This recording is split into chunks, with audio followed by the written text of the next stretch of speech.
Can I call you Rose?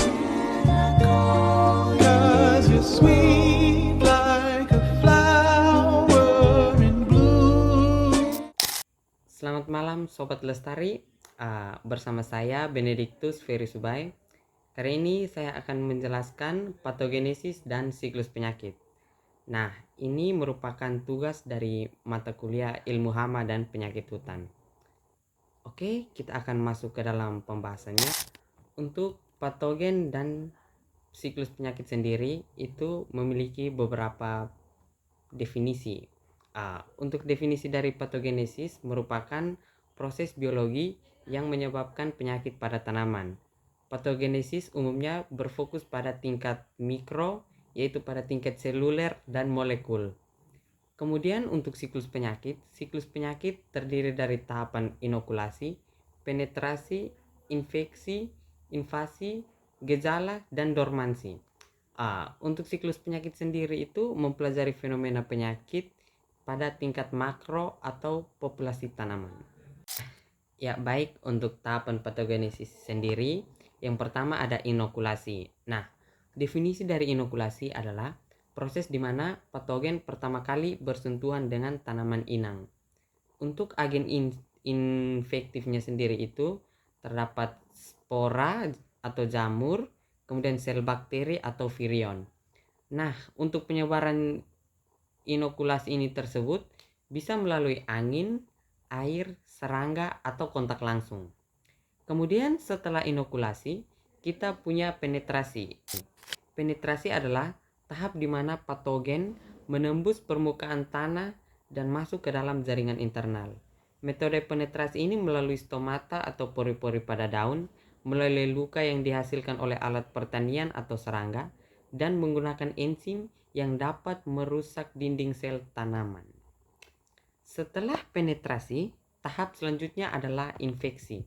Tahap infeksi definisinya adalah saat patogen mulai berkembang biak di dalam jaringan tanaman setelah berhasil menembus pertahanan. Prosesnya itu patogen memanfaatkan sumber daya inang untuk pertumbuhan dan reproduksi. Penyebaran patogen dari titik penetrasi ke jaringan melalui ruang antar sel. Kemudian tahap yang keempat adalah kolonialisasi. Definisi dari kolonialisasi adalah ketika patogen menguasai sebagian besar jaringan tanaman. Nah, prosesnya terjadi itu patogen tumbuh dan berkembang baik secara ekstensif dan dapat terjadi di berbagai bagian tanaman, misalnya pada akar, batang, dan daun. Oke. Kemudian tahapan yang terakhir yaitu gejala. Pada tahapan gejala ini, tahap di mana efek patogen mulai terlihat secara fisik pada tanaman. Contoh-contoh dari gejala itu adalah klorosis atau daun menguning, kemudian layu akibat gangguan sistem vaskuler, dan yang terakhir nekrosis atau kematian sel yang menyebabkan bercak atau perubahan warna pada daun. Kemudian faktor yang mempengaruhi patogenesis. Faktor yang mempengaruhi patogenesis itu kita ketahui ada tiga. Tiga faktor ini disebut dengan segitiga patogen. Yang pertama itu adalah patogen, jenis, dan virulensi patogen. Jenis patogen itu terdapat berbagai macam jenis patogen, seperti jamur, bakteri, virus, nematoda, viroid, yang masing-masingnya memiliki cara infeksi yang berbeda. Virulensi merupakan kemampuan patogen untuk menyebabkan penyakit.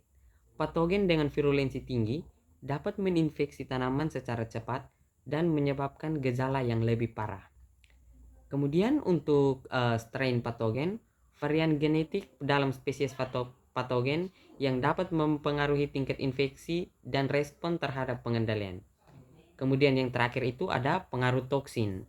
Banyak patogen menghasilkan toksin yang dapat merusak sel tanaman, mengganggu metabolisme, dan memicu gejala penyakit. Oke, untuk faktor yang kedua itu adalah faktor tanaman inang. Pada faktor ini memiliki beberapa poin. Yang pertama itu kerentaan varietas. Untuk kerentaan varietas sendiri, berbagai macam varietas tanaman memiliki ketahanan yang berbeda terhadap patogen. Varietas tertentu mungkin lebih rentan terhadap infeksi. Kemudian ada juga poin tentang kesehatan tanaman. Tanaman dalam kondisi sehat umumnya lebih tahan terhadap infeksi dibandingkan dengan tanaman yang stres atau mati. Kemudian ada usia tanaman. Tanaman muda lebih rentan terinfeksi, sementara tanaman yang lebih tua seringkali memiliki pertahanan yang lebih baik. Untuk nutrisi, ketersediaan nutrisi dan kondisi tanah dapat mempengaruhi pertumbuhan tanaman dan kemampuan untuk melawan infeksi. Oke, kemudian ada faktor yang terakhir yaitu faktor lingkungan. Pada faktor lingkungan ini terdapat beberapa poin.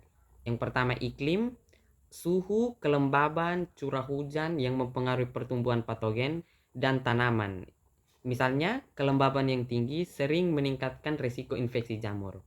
Kemudian ada kondisi tanah, pH tanah, struktur, dan kelembaban dapat mempengaruhi kedalaman akar dan akses tanaman ke nutrisi, serta keberadaan patogen di dalam tanah. Ada cahaya juga, intensitas cahaya dapat mempengaruhi fotosintesis dan metabolisme tanaman yang dapat berpengaruh terhadap patogen. Kemudian ada kondisi fisik. Faktor-faktor seperti angin, hujan, aktivitas manusia, seperti penggunaan alat-alat pertanian, dapat mempengaruhi penyebaran patogen dan infeksi. Kemudian setelah beberapa faktor, 3 faktor tadi, ada juga interaksi antar faktor-faktor tersebut. Interaksi kompleks antar faktor-faktor tersebut yakni antara patogen, tanaman inang, dan lingkungan seringkali menentukan keberhasilan infeksi penyakit. Misalnya, tanaman yang lemah akibat kekurangan nutrisi lebih rentan terhadap infeksi jamur yang dapat berkembang lebih cepat dalam kondisi lembab. Kasus terdapat penyakit Leiofusarium pada tanaman pisang. Mungkin langsung saja ke tahap inokulasi. Itu dimulai ketika spora jamur fusarium bersentuhan dengan akar pisang. Kemudian inokulumnya ini dapat berasal dari tanah yang terinfeksi atau materi tanaman yang terinfeksi.